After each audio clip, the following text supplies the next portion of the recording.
Good afternoon, and welcome to the Center Stage Seminar Series event. My name is Tiffany Willoughby, Research Education Programs and Outreach Manager in the Office of Research at the University of Texas at Dallas. I will be your moderator. Joining me today is Dr. Monica Rankin. Dr. Monica Rankin is an Associate Professor of History at the University of Texas at Dallas, where she is also the Director of the Center for U.S. Latin America Initiatives. She specializes in the history of Mexico, Latin America, and U.S. Latin American relations.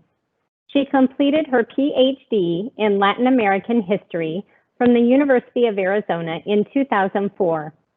She is the author of Mexico, La Patria, Propaganda and Production During World War II, University of Nebraska Press, 2009.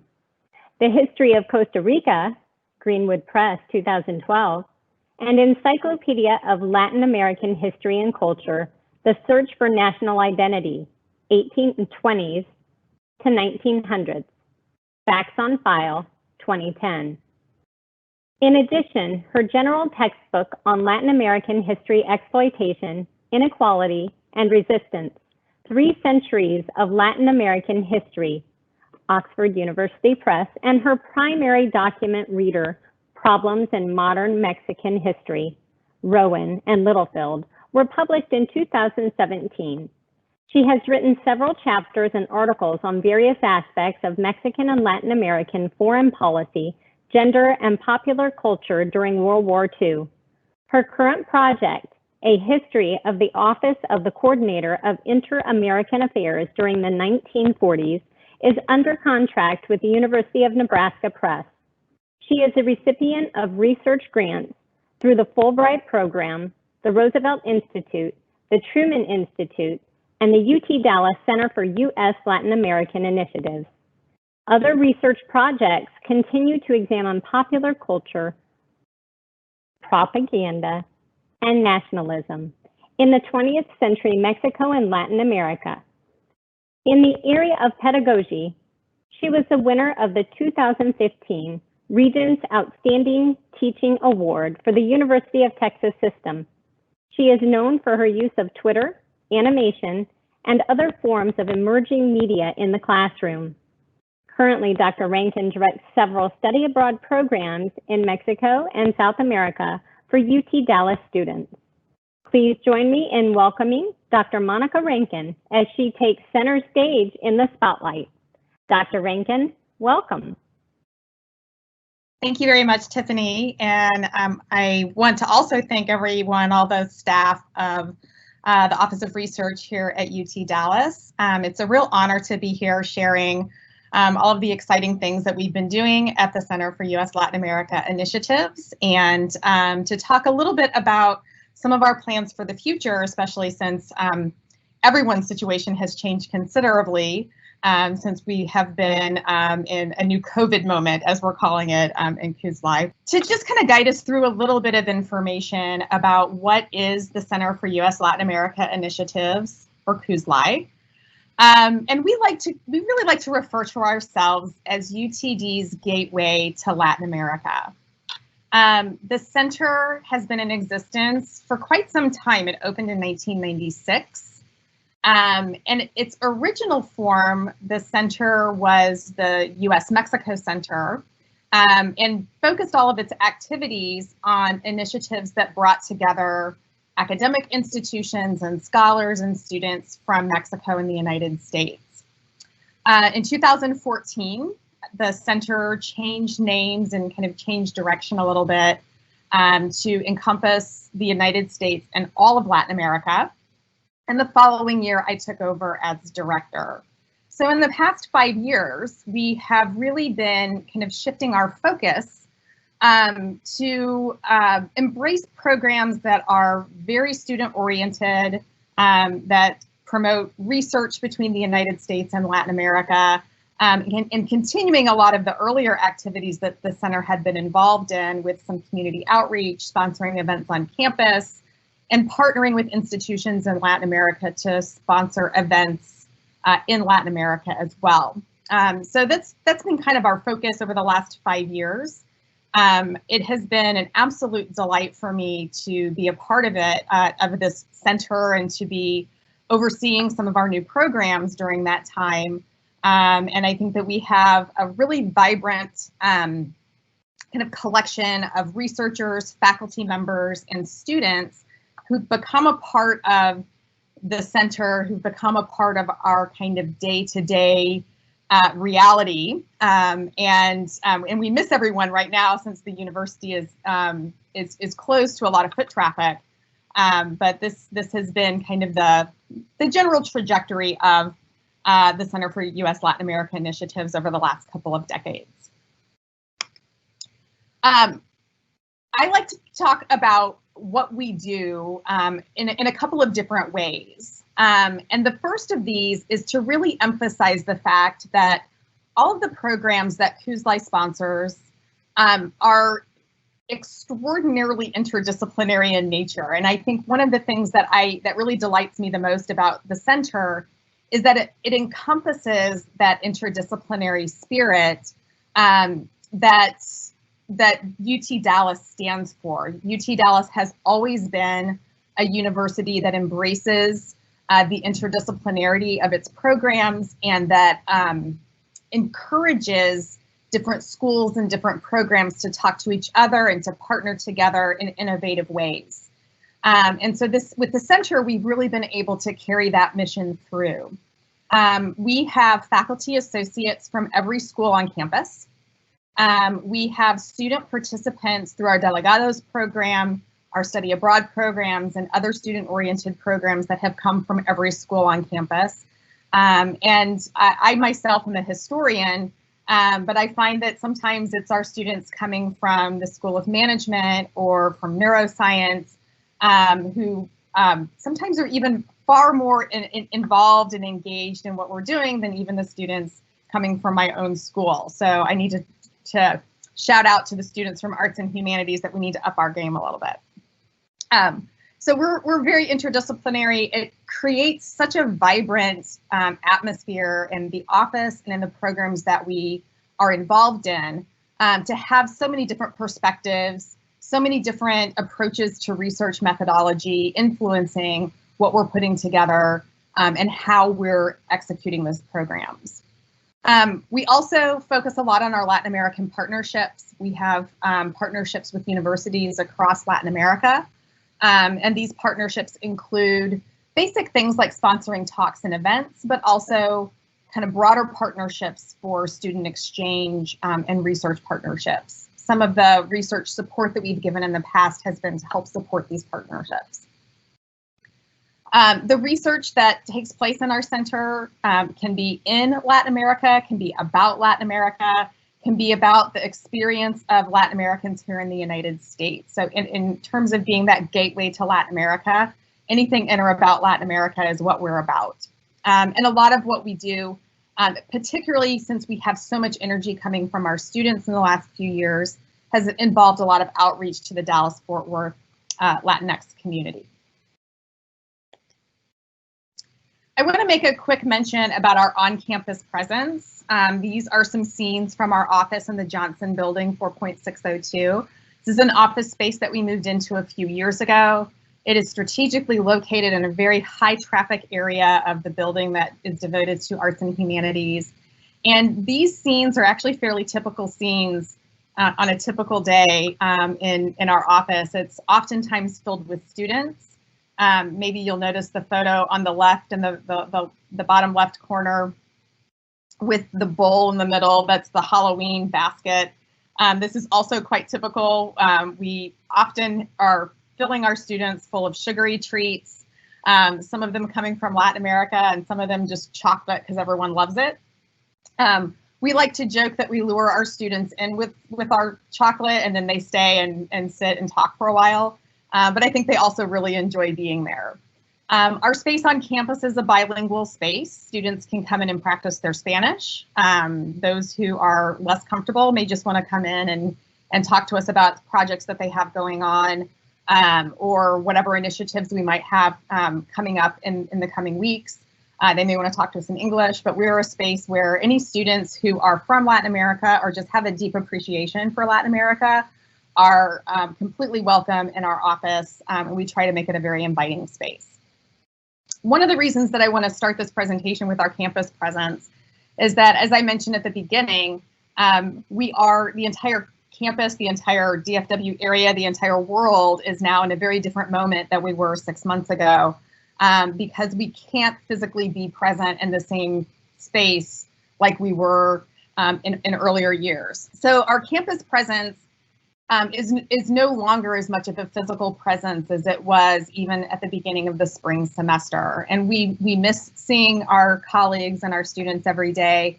But one of the things that we have been really trying to embrace is the opportunity to re-envision how we can connect to our community, because we can't occupy the same physical space, at least for the short term.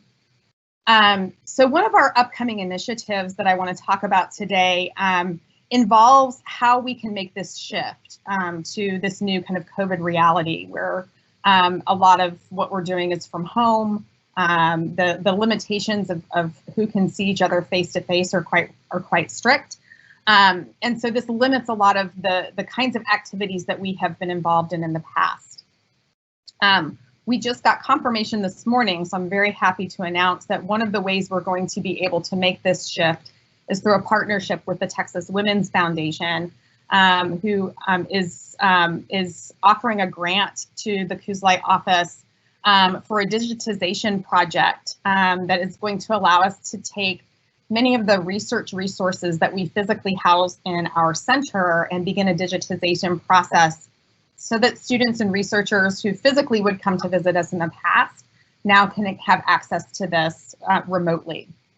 We hope, our plan is to take this project long term, and even after COVID is over, to convert this into kind of a public history project where we continue to engage in kind of public history projects with the surrounding community, and have people bring their history to us so that we can digitize that, preserve it, and make it available in kind of in responsible scholarly ways for our research community and for our students. So we have kind of a seed grant to get started, and we're really excited about this partnership.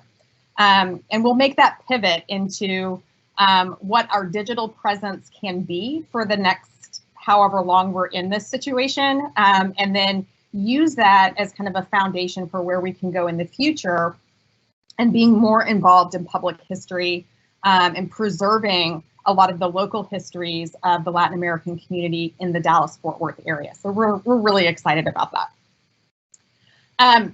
The rest of what I talk about today, I'm kind of going to refer to some of what we have been pre-COVID.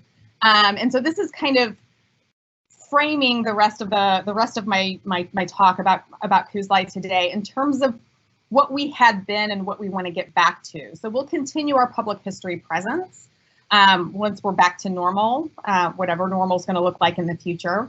But we also want to return to some of the very kind of active, physically present activities that we had been involved in the preceding years. So I have kind of three categories of the way that I talk about what Kuzlai is all about.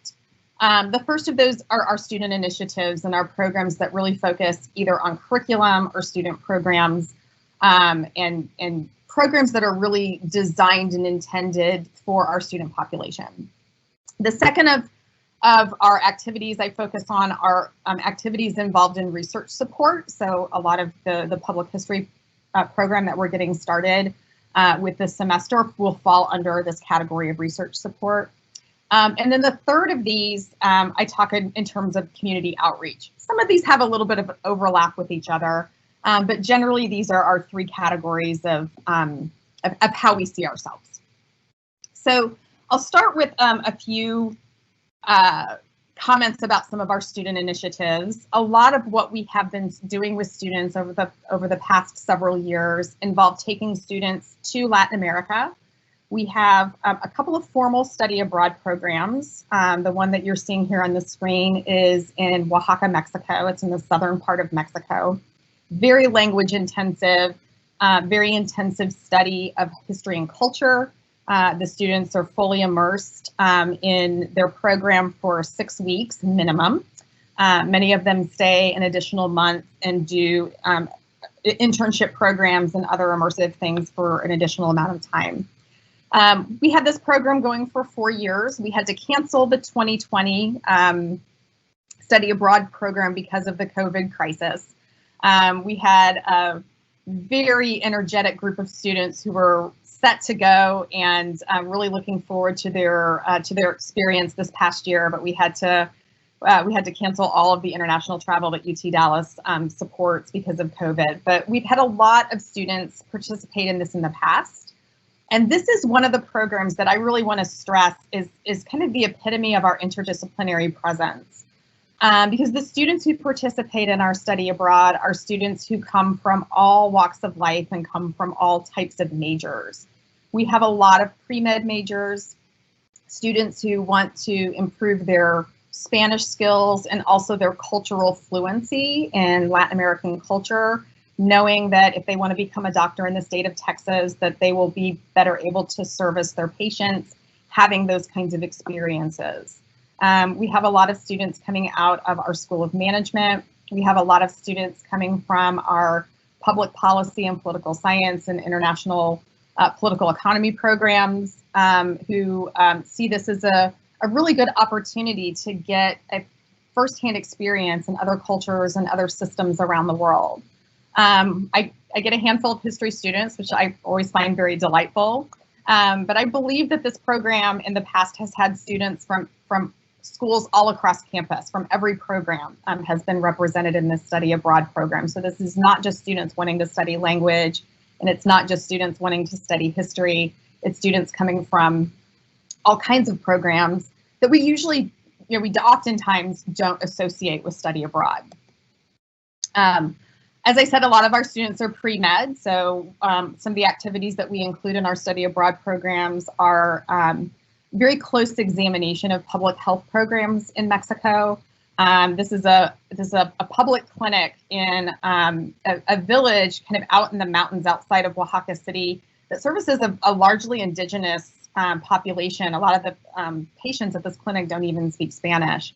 Some of our students, after their formal study abroad 6-week program in Oaxaca, will do their internships at this public health clinic. And we've had really great success in the past in placing students in those internships. The photo on the left I like to include because that's the dean of our honors college, Ted Harpham, who did kind of a preview trip with me to Oaxaca to see where we were taking students, and we got him weaving on a loom, and he did a really fantastic job with a local family of women entrepreneurs and their weaving business that we went to visit. As I mentioned, and I'll just reinforce this, oftentimes this program ends with students staying to do internships. Some of them we place at a clinic that specializes in providing therapy to young children with cerebral palsy. This is a photo of a student a few years ago helping to paint the outside mural of this clinic and providing all kinds of services. In addition to helping the children with therapy, he provided his painting services as well. Other students, we have a very kind of strong and thriving program placing students in internships with a couple of different migrant shelters in Oaxaca State. Students, again, from nearly every major you could imagine are interested in this program. It's one that involves a lot of humanitarian assistance. Students live in this shelter for a month, providing aid to people who are going through some of the worst experiences of their lives. This is a program that we started a few years ago, and we've seen students from this program use this as kind of a springboard into all kinds of really amazing opportunities once they graduate and leave UT Dallas in terms of the kinds of jobs that they get interviews for. Students have used these experiences to talk about what they learned as an undergraduate student in their med school applications, and we've had students get really amazing placements in medical schools who've gone through this program. We also, a few years ago, entered into a partnership in collaboration with our Center for Holocaust Studies here at UT Dallas with the Holocaust Museum in Mexico City and also the Holocaust Museum in Buenos Aires, and placed students in internships in those institutions as well. So the photo on the left is some of the students who did their internship at the Holocaust Museum in Mexico City. Our trip to Buenos Aires, we had a student who was helping to kind of reconfigure the layout of the museum and going through some of their primary source resources as the museum was changing locations and moving to a new building. It was a really amazing opportunity for her to get involved with public history. I think this is all I had for our student initiatives, and so I figured I could pause for just a minute because I know that Tiffany is monitoring any questions that might be coming in. So before I jump into the next section, if there are any questions from the audience on these initiatives, I'd be happy to take those now. Thank you, Dr. Rankin. There is actually a question in the queue for you. It is as follows: how proficient in Spanish do you have to be in order to participate in the study abroad program? The study abroad program is designed for students of all levels. So we partner with a local language institute in Oaxaca City. All of the teachers employed by that language institute are native speakers who specialize in linguistics. And then I work with them in terms of the various levels of how our students come in. All of our students will take placement exams. And so in the past, we have had students who range in ability from students who've never taken a Spanish class to students who grew up speaking Spanish in the home, and every level in between. And we constantly monitor every week the progress that students are making and the levels that they're placed. So they aren't necessarily in the same classroom with each other when they're taking their Spanish lessons every day. But we're constantly monitoring how they're doing with those their lessons and each of the weeks that we're in Oaxaca. And if we need to make adjustments, if someone's advancing very quickly, we can move them up. If someone's struggling, we might be able to place them in a better and more suitable level for them. So we've had students from every level you could possibly imagine. And it's been enormously successful. I've had students who've never spoken Spanish after 6 weeks give an entire formal presentation at the end of the 6 weeks completely in Spanish. And I've had those native speaker students also say just how amazed they were at what they were able to learn in a language that they thought they already spoke really well, right? So it's a real eye-opening experience to see the way that trained linguistics professors can really hone in on what the individual needs of the students are. Thank you, Dr. Rankin. It appears there is one more question in the queue. Are research opportunities in CUS-LAI limited to arts and humanities students? They are not. And actually, if I can kind of answer that question as I start talking about the next section, because my next section here talks about our research opportunities. So for the last 5 years, CUSLI has offered research support to our faculty associates and also graduate students who are working with our faculty associates.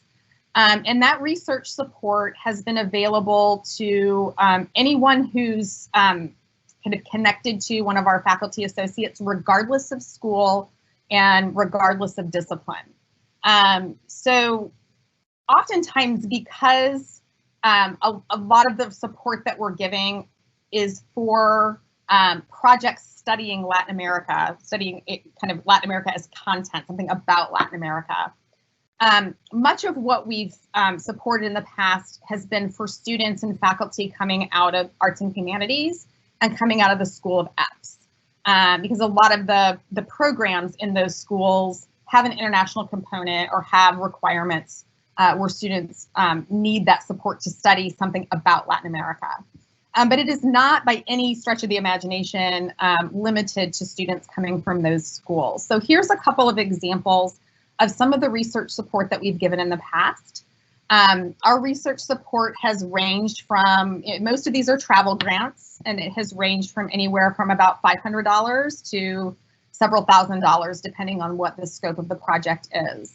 But we have a couple of examples of research support that we've given for students doing Ph.D. dissertations. David Saucedo de la Fuente came out of the School of EPS. Pedro Gonzalez was a history student who came out of the School of Arts and Humanities.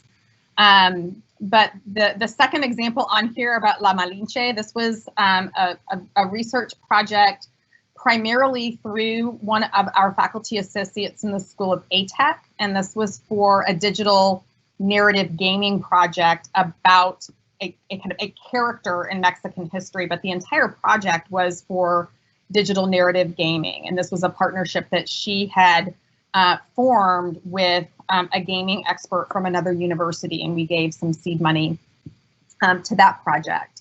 The last example on here, Dr. Holmes and Dr. Cardenas, those were two faculty associates. She out of the School of EPS, the current dean of the School of EPS, and then Dr. Cardenas came out of computer science. And the two of them had a project that they were working on together, looking at critical infrastructures in Colombia. Seed money that came from QSLI's research support allowed them to do some preliminary research and then successfully applied for a very large National Science Foundation grant that came out of that. So we love to see either projects that come to completion, whether it's dissertation research, or we like to see projects that are more kind of seed money that can turn into bigger projects later on. But the discipline doesn't matter as long as it's a compelling project, and as long as there's a good proposal around it. We've been able to give really good research support in terms of our grants for research support that we've given in the past. We also do have quite a bit of research materials that is housed in the QSLI Center. And that's what our digitization project is going to focus on making available remotely for researchers while we're in this kind of lockdown mode. That stuff tends to be, our research content tends to be a lot of historical sources, archival materials, but that's not to say that it has to be that people using those sources would have to be working on a project that's arts and humanities related. I think students and other research could certainly use a lot of that material for a wide variety of projects and other disciplines as well. Last couple of things that I'll talk about in terms of research support. Of course, I've benefited from the research support that QSLI has given, and several of the projects that I've worked on in the past and one that I'm working on now has involved, again, this very interdisciplinary approach to research. The first of these was a project a number of years ago with some of our faculty out of our School of Arts and Technology working through animation. And we worked on an animation project based on some of the historical research that I was doing. And I worked with our animators here on campus to put the animation project together. This is one that we really like to talk about because it really represents a lot of what we're about. This was a very collaborative interdisciplinary project here on campus. But also this was a project that allowed us to take our final results to several Latin American studies conferences, to animation conferences, to kind of present this research out in the world. The image on the right is a poster advertising a presentation that I gave on this at a university in Chile, I think is where that one was. And I traveled throughout many areas of South America presenting the animation and the research behind it at partner institutions there as well. So this was, again, kind of supported by QSLI and really allowed that interdisciplinary environment to thrive really nicely. The current project that we have going on right now that QSLI is also helping to support is very closely tied to the Office of Research. We were awarded one of the SPIRE grants that the Office of Research offers. It's kind of a seed grant intended to support interdisciplinary projects that have the potential to attract larger grants from outside funding agencies in the future. And so We actually just got started with this over the summer and have hit the ground running in the fall with some of the humanities piece of this. This is a project that involves looking at some of the propaganda data sets that I work with in Latin America during World War II, right? There was a lot of propaganda going into Latin America. Most of what I'm working with is propaganda that was created by a U.S. government agency to make sure Latin American nations remained on the side of the Allies. So my piece of it is kind of the humanist approach to analyzing propaganda through various linguistic devices, through bringing in some social science approaches to the way propaganda works and kind of the formulaic nature behind how different kind of communication devices operate in making effective propaganda. But I partnered with one of our computer scientists who specializes in machine learning. And so we're looking at kind of coding these propaganda messages through human analysis and then transferring that into kind of a computer analysis of propaganda. So this has been a really exciting project, one we're really delighted to have the support of the Office of Research to carry out. But again, I think is one of those examples of the very interdisciplinary spirit that we like to embrace in the Kuzlai Center. So before I move on to talk about the community engagement activities that we are involved in, maybe I'll ask Tiffany if we have any additional questions related to research or anything else before I move on. Oddly enough, you did have one question in the queue related to your community outreach activities, so I know that you are going to address that in your own time. You have a few additional questions. The first one is, does the center offer online Spanish classes for various levels? The center does not offer online classes itself, and I do believe some of the actual Spanish classes being offered by Arts and Humanities have gone remote right now. One of the things that we had, and it's not online, so it doesn't help us right now, but one of the things we had going last year was kind of a little Spanish chat group that would meet once a week. Very informally, a couple of our graduate students were helping to promote it and to kind of create different activities for the group to engage in every week. And students of all levels would get together just to practice their Spanish, either through having little conversations or playing games. A couple of semesters ago, a couple of our students also organized a book club and then gave people the option. Here's a book, it's available in Spanish, it's available in English, read either version and let's get together and talk about it. So we've done a few things very informally like that, that have been more kind of designed for in-person interaction. And we've had some conversations about how we might be able to move those activities to a remote modality. It's very difficult at this point with the technologies that we have access to and the needs of the kinds of Spanish conversations that you would want to see for activities like that. It makes it a little bit challenging, but we're trying to be creative in our ideas. So we'll keep you posted. Thank you, Dr. Rankin. The next question in the queue is, are there any projects focused on mariachi music or history? I don't know of any at this point. We hadn't had any research proposals in the past that focused on mariachi music, but that doesn't mean that we wouldn't welcome something like that. So at our very last slide, I've got the Kuzlai email, and I encourage anyone in the audience today to reach out and stay in touch with us, and we would love to hear any ideas that students or other researchers might have. Thank you, Dr. Rankin. And the last question is one I believe you may have covered, but perhaps could reiterate. Do students learn about the history of Latin American countries? Just in general, or in any particular of these programs? In general, I read the question exactly as it was posed. Okay. So I teach classes on Latin American history, so students can certainly enroll in my classes at a very kind of formal level. And our study abroad programs, all of the activities abroad that QSLI has been involved with have involved some component of the historical content that students are exposed to. When I talk about the next section that talks about community outreach, I'll talk a little bit in more specific terms about some of the events that we've had on campus.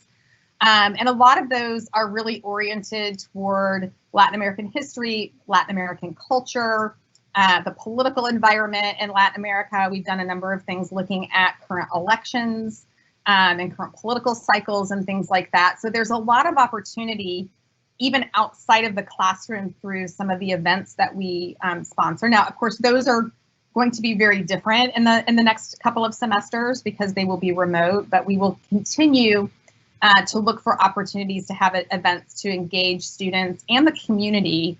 And just by attending those, people can educate themselves very, very well. Thank you, Dr. Rankin. There are no additional questions in the queue at this time. Okay, so the last part of this presentation that I want to talk about, some of my favorite stuff to talk about with QSLI is some of our community outreach. And I have to start with the community outreach program that really involves our students.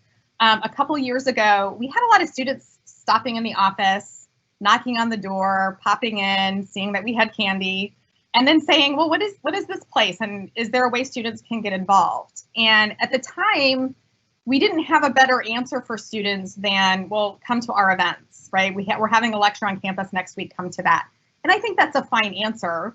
But I got the sense from students that they were looking for kind of a deeper way to be involved with what we were doing. So we asked them, we got a focus group of students together. We gave them some pizza. You can tell we love to feed people.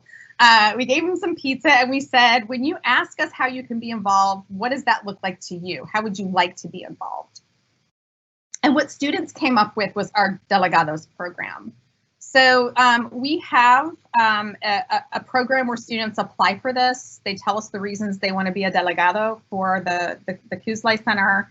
And they give us their ideas of what they want to do as a delegado. And so our delegados, the picture on the left shows some of our delegados at one of our events where they would greet people at the door, make sure people could find their places and answer any questions, hand out programs, stuff like that. But a lot of what the program involves is students looking for opportunities for community service and community involvement around the Dallas-Fort Worth area. So for several years in a row, our delegados have volunteered at a health fair sponsored by the Mexican consulate that's open to the entire Latino population in the Dallas-Fort Worth area, where services are provided in Spanish. They're provided for free. A lot of our pre-med students see this as a really great opportunity to get involved with the community in an area that relates to their major and their interests of study. So the photo on the right shows some of our students volunteering at that a few years ago.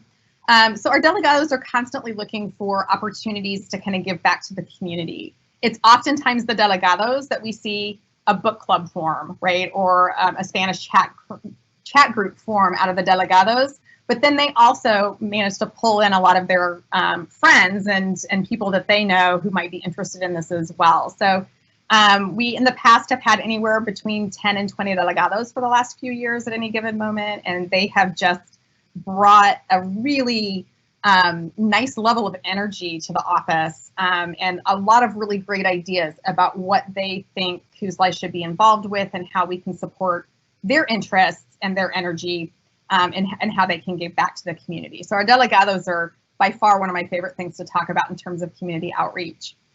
We are planning for this semester in the short term in the next couple of weeks, and we'll put out a couple of announcements once we have the dates finalized, but we're planning to have a very socially distanced voter registration outside of the Johnson building on campus as part of kind of giving back to the community. So we'll make those announcements in the next few days. Other events we've had on campus, one of our big ones a couple of years ago, we had the former president of Mexico give a talk on campus. He had just come out with a new book. It was quite an event. We had a lot of people there. He's quite a character. Most people know Vicente Fox pretty well from his Twitter feed and his media presence. But he gave a fantastic talk. We had people beating down the door trying to get in. It was a really great evening, a very successful event. I would like to point out that the picture on the right was me trying to close the event and thank everyone and tell them we were finished. And Vicente Fox walked across the stage, grabbed the microphone out of my hand because he had more to say. So that is completely how that evening went. It was really fantastic.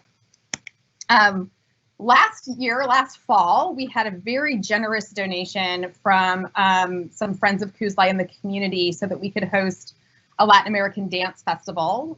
We invited a well-known dance couple from Panama, as well as a local dance group from here in the Dallas-Fort Worth area, and had just a lovely dance festival. The Panamanian dancers were on campus for a couple days, gave a couple of workshops, and then did the performance in the performance hall over the weekend.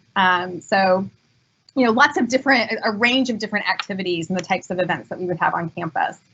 Last year, we also had a former Mexican ambassador on campus to give a talk, and he did kind of a really nice, intimate little roundtable, mostly with students, and talking about his experiences, what he saw for Mexico's future, what he saw for the future of diplomacy. It's fascinating insights from someone who's had some interesting lived experiences. A couple of years ago, also, we had a photo exhibit that we did in the hallways of the Johnson Building, focusing on the guest worker program, the Bracero program, that was prominent. It began during World War II, bringing guest workers from Mexico to help fill the void and the need for workers here in the United States, primarily in the agricultural industry. And so we had just a really amazing series of photos that was curated by a friend of mine, a historian in Mexico, in collaboration with a couple of Mexican museums. So we were really fortunate to have access to those photographs and to be able to sponsor that event here on campus as well. We were able to give some support to a Cinco de Mayo celebration with some kids actually from the Dallas-Fort Worth area who came to perform on campus a few years ago. I just love the colorful dresses and the performances that they do. So this was really just kind of entertainment in the plinth area of campus. Nothing in depth in terms of scholarship, but very, very delightful to have these kids helping to celebrate Cinco de Mayo here on campus. As I mentioned before, many of these scholarly talks and activities will have a history focus or a culture focus. When Mexico held its presidential election in 2018, we were able to partner with another organization in the community to put together a panel to discuss the Mexican presidential election, the outcome of it, and the implications for the future of U.S.-Mexican relations as a result of Mexico's presidential election as well. All right, that is what I have for talking about our community outreach. So I have just my last slide here saying gracias, but I'm happy to take questions about our community outreach activities, the events that we have hosted. We'll look at doing some of those things remotely moving into this semester and next, or any other questions that people might have.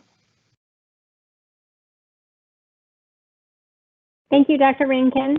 I just posted a last call for questions as you wrapped up, so we'll want to go ahead and give those audience members a minute to see if they have any additional questions to push into us. I can muster one up right now myself, though, and that would be, do you find that there are faculty members that are not necessarily collaborating with you on research that have an interest in attending some of your study abroad events? We do, and a lot of it depends on the type of event. So, for example, our study abroad, that has attracted the attention of a lot of faculty members who work with students, for example, from neuroscience and biology, students who are planning to go to medical school, or faculty members from other disciplines who have students who might be interested in doing those study abroad programs. Some of the events that we've had on campus, having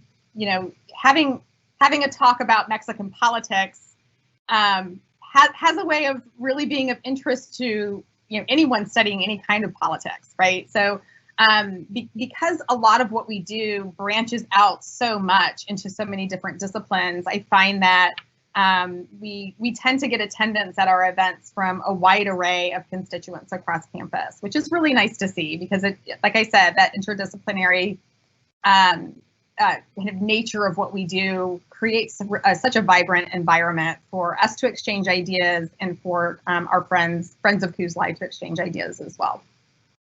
I agree. Thank you for that answer. We have such a diverse student population at the University of Texas at Dallas that, making sure all groups are represented, you all do a good job in assisting with these efforts. Well, thank you. And I will point out, and you can kind of see around the gracias a little bit, but this photograph on the screen is from a pre-Columbian site just outside of Oaxaca City that we visit as part of the study abroad program. So this is a group of study abroad students from 2017, if I'm not mistaken. This picture looks to me just like walking across campus looks. So, I think this is a really great example. The participants that we get in a program like this and the diversity of backgrounds, of majors. I have a lot of students who maybe their family grew up in India and they'll make really, really interesting observations about the parallels that they see in the colors and the food and the culture and the language, right? So it's really, it's part of our objective, right, to be that open cultural space. And so this is, I think, an excellent picture to illustrate how that comes to be. I agree completely. We did have audience members submit a few additional questions. Some you may need to read your magic ball for. Okay. Is there going to be another dance festival? The idea behind the dance festival was to make this an annual event. Now, clearly, we're not having a dance festival this fall. The spring semester is uncertain at this point, right? How much face-to-face group activity we'll be able to do on campus. But the objective behind the dance festival last fall was to make it an annual event. And that is still our goal. So we will work toward that. Part of getting an annual event is we're going to have to get additional sponsorship support for it. So once we're able to guarantee that we can have events like that on campus, then we'll really start working to make that happen. So my hope is absolutely. Thank you for that answer. I appreciate it. And another question, will UTD offer a PhD in history, Latin American history? And if not, can the history of ideas PhD be tailored to be somewhat a history PhD? Okay, so I think right now, as you mentioned, UT Dallas offers a PhD in the history of ideas, is the title of it, and also a PhD in humanities. And those are both, I think, good candidates for students who are interested in Latin American history. A PhD in Latin American studies is difficult because at the PhD level, having kind of a disciplinary specialty tends to be what you see at the PhD level. So having an area studies focus for a PhD is not quite as common. There are a handful of programs like that are still out there, but they're not very common. What I would tell students who might be interested in a PhD kind of specializing in Latin American history is to look at the History of Ideas program. So I've had, one of the examples that I had on the screen for the research support that we've given in the past, Pedro Gonzalez, his PhD was in the History of Ideas. He was actually my student, and he was able to do it quite successfully in the History of Ideas program. I have another couple of students who are getting ready to finish their dissertations in History of Ideas with this kind of focus on Latin American history. A lot of our students, even those who aren't focusing on Latin America, who want to go into a higher education career in history, will choose the History of Ideas program. And they've been fairly successful in that. So I guess the long answer to what could have been a very short question is yes, History of Ideas. I don't know that we'll have other options in the future, but History of Ideas is a very good option for students with those interests. Fantastic. Thank you for that thorough explanation. We appreciate it. And thank you for sharing your time, talent, and resources with the attendees and community at large, Dr. Rankin. For additional information and a comprehensive list of Office of Research events, please visit research.utdallas.edu. Thank you and have a nice afternoon.